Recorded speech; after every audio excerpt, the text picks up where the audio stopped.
Senator De Lima, kasuhan mo na ako dito para may venue ako na isa-isahin yung mga kasinungalingan mo. So kasuhan mo ako. 'Di ba? Sabi mo sana isama na lahat 'yan. Sama na yan si Cayetano sa ICC kasi gusto niyo mawala kami kasi may political agenda kayo, 'di ba? May political agenda kayo nangarap na kayo mananalo presidente nyo, mananalo si Vice President Lenny, mananalo ka senador, then ikaw susunod na Vice President or kung ano man yung mga pangarap nyo. Pero hindi nyo matanggap that people choose di ba? Let me address this now to Senator De Lima. She started out by saying Alan is the last person in this world to talk about human rights. You should be the last person to talk about due process. Wala kang karapatan. So, let's address that. Ano po ba nakalagay sa Philippine Constitution, ma'am? Kayo po, ma'am, ang naging Secretary of Justice. Di ba nakalagay, no person shall be deprived of life, liberty, or property without due process of law. So, si President Duterte po ay isang person. Person po siya. Sabi po ng Constitution, no person. Ako po, person din po ako. So, paano mo sasabihin you're the last person who should be talking about it? Wala pong last person sa Pilipinas ang pwedeng pag-usapan ang human rights kasi para sa lahat yan. Hindi lang para sa advocates at pseudo-advocates and sa politiko yan. Ang human rights ay para sa lahat, no? So, okay, let's go now to the issue na ayaw nyong sagutin at diretso. Paulit-ulit kayo sa Rome Statute, sa rules ng ICC, sa batas ng mga pinasa natin. Ang sabi ko nga sa inyo, i-assume na natin. I-assume na natin na valid at may jurisdiction sila. I-assume nyo na rin na valid din yung warrant. Hindi ka pwedeng dumating sa bansa, i-present mo na lang yung warrant na yan, tapos isasakay mo na sa eroplano at ililipad mo na. At kung yan ang ina-advocate nyo, napakadelikado niyan. Kaya pala sinasabi mo, isama na ako. In the next few days po, hindi lang si Senator Bato yan ang gusto ni Senator De Lima at ng iba nilang mga kaanib, gusto nila pong ubusin ang mga kalaban nila sa politika. Dahil hindi po to human rights agenda para kay Senator De Lima, ito ay isang political agenda. Di ba? Si President Duterte ba ay binigyan pa natin ng pagkakataon? Nakita niyo naman sa video, sabi niya, anong pagkakasala ko, anong ginawa? So, hindi ko na nga inisa-isa yung paglabas ng eroplano, hindi pa hawak yung warrant, yung hindi pagpasok ng ibang mga abogado niya, kasama yung anak niya, etc. No? Doon na lang ako sa hindi ba dapat binigyan ng reasonable time kung whether that's the writ of habeas corpus o kanilang TRO, hindi ba reasonable time? Tapos, yung ibang advocates, nakita ko, nagpo-post sila, Muten academic na, panalo na outsmart na sila kasi nasa airplano na, hindi na ibabalik ng ICC yon. So, yun nga ang tanong ko sa inyo Yun nga po, ang sabi po ni Senator De Lima, ang test daw ng human rights yung sa pinakamaliit na Pilipino. Partly correct lang yon po, ma'am. Ang test po kung ang human rights ay applicable sa lahat. Kinat out nyo Sa pinakamakapangyarihan, sa pinakamaliit, pareho ang karapatan sa human rights. Parehong may karapatan to seek legal remedies, pareho na may due process. So, I'll jump, dun sa legal remedies. So, sabi nung iba, bakit bibigyan si Duterte ng pagkakataon? Yung mga pinatay ba may pagkakataon?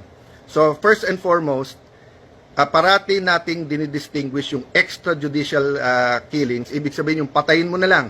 Diba? Walang trial, at dinidistinguish natin po yung mga tinamaan dahil nga sila nagbarilan, mga sindikato para hindi mahuli, 'di ba? So hindi state, hindi po mga alagad ng batas ang pumatay doon. And then dinidistinguish mo rin 'yon doon sa mga police at militar na may raid and then they protected their own life.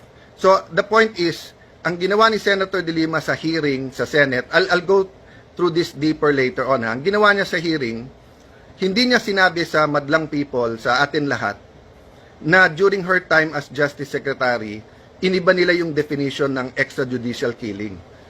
Hawak namin po yung mga papeles noon.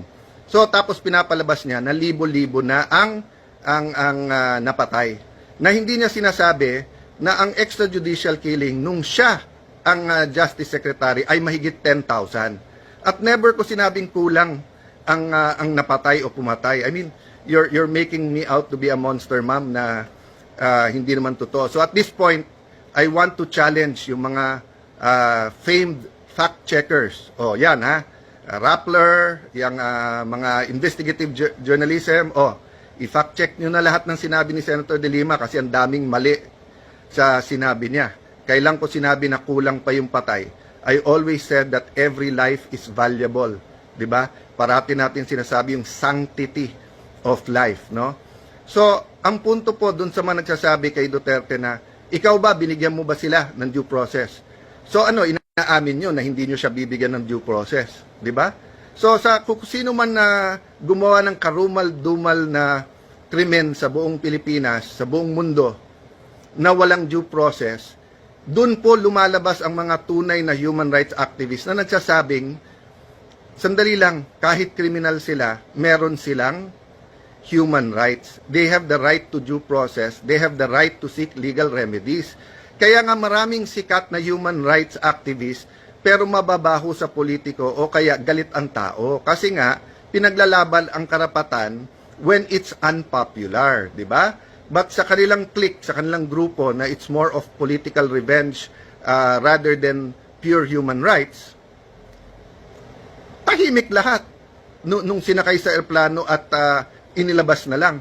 Hindi hinintay ang Supreme Court, hindi hinintay. Saan ka nakakita na i-arrestuhin ka, papunta pa lang mga abogado mo, gusto kong kausapin mga abogado mo, hindi pa nila malaman yung gagawin nila, aalisin mo na. Di ba? So, napakadelikado yan.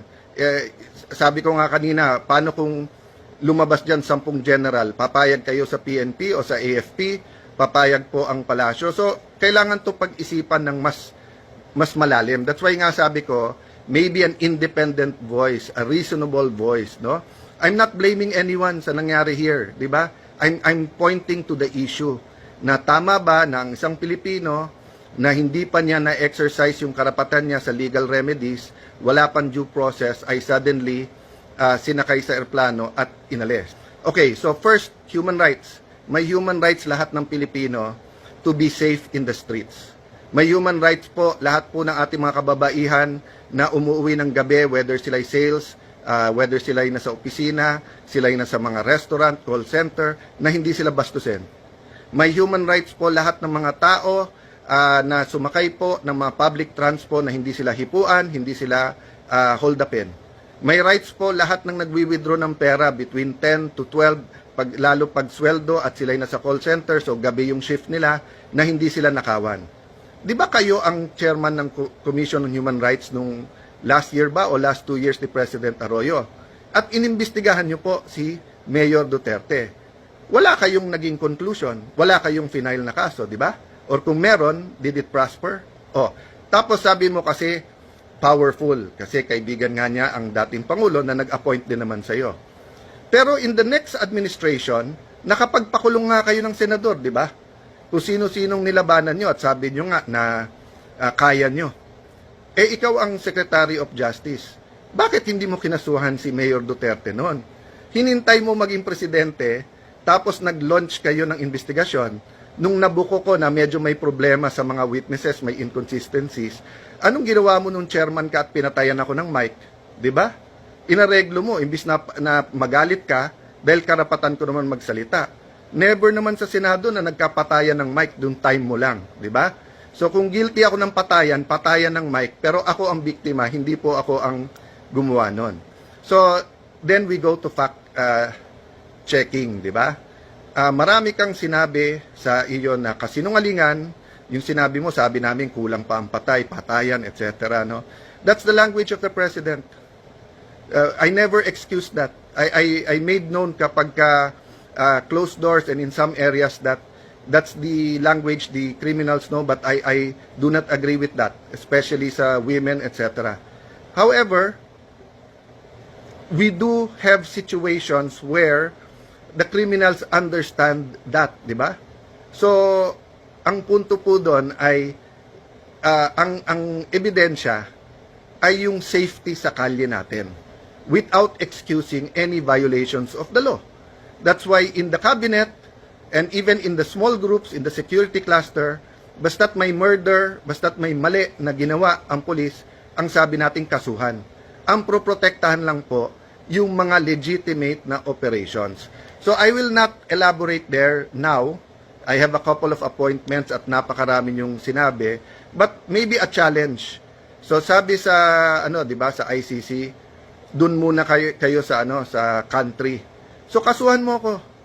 'Di ba? Sabi mo sana isama na lahat 'yan.